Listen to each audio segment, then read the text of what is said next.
Well, after 2 days, the BRICS summit has just wrapped up now in India, creating an alternative global lender and stepping away from the dollar as a reserve currency, all among the main objectives. In New Delhi is RT's Priya Sridhar.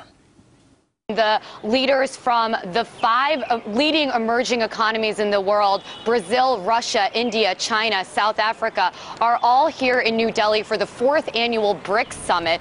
Russian President Dmitry Medvedev held a bilateral meeting with the Indian Prime Minister Manmohan Singh. There have been a lot of things on the agenda. One of the main themes of this year's summit is how these growing economic powers are also starting to have more political clout on major international issues like Syria. And again, we saw Russia and China saying that they back a ceasefire in Syria. They want peace in Syria, but they don't expect President Assad to step down. They don't want him to step down, like many of the Western leaders have said. Let's take a listen to what the Russian president had to say.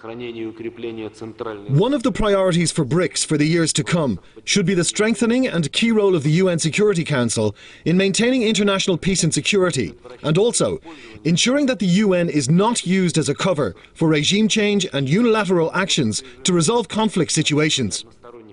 And that was another thing that all of these 5 leaders talked about, reforming the United Nations. Another point that everyone was talking about was Iran and how sanctions are not going to work on Iran. These 5 countries are expected in the next 8 years to make up 50% of the global GDP.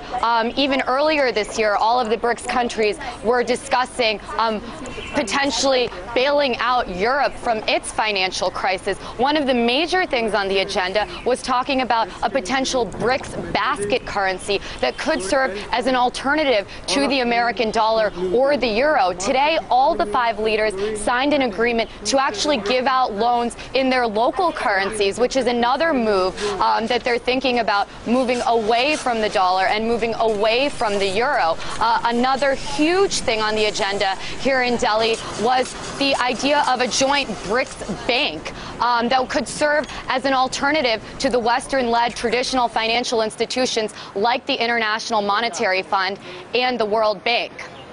And just a bit earlier here on the programme on RT, I spoke to Dr. Sriram Chawlia, Vice Dean at the Jindal School of International Affairs. He believes institutions like the IMF and the World Bank have frankly outlived their usefulness.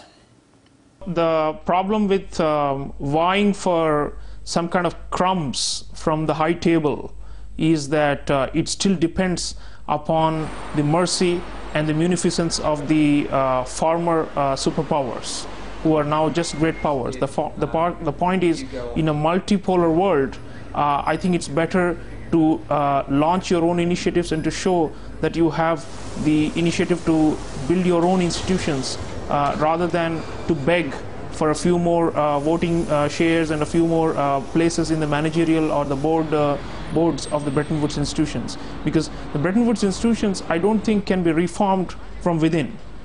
They have failed, so therefore it's better to either abolish it or to replace it with a new institution. So this is where I think the BRICS Development Bank comes in.